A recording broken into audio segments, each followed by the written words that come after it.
Assalamualaikum warahmatullahi wabarakatuh. Akkam jirtan kabajamtoota hordoftoota Daarussalaam Channel.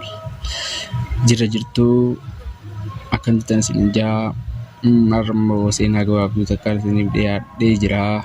Hordofaa, like, subscribe, comment godhuun dagatinaa. Namni gartee taqabdu darbite sodaataan jaamu jaanii tanaaf anis numa yaala jeetii yoo isinitti tole like, subscribe, share godhuun dagatinaa. Gaaf takka gartee haati ilma siitiin yeroo hunda maal jettiin seete yaa ilma harree jettiin. Yeroo kana gaafa tokko yaa ilma kokottuuti abbaa keetiif nyaata geessiifi jettee.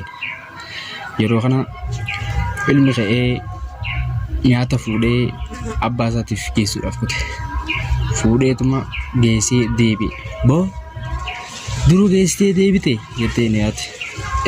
Umma duruun geessee deebi'e. Hai hanga noommoo meeshaa jedhana fono ala kana hidhaa jira jee. Eenyuuf geessite na harree dhagaa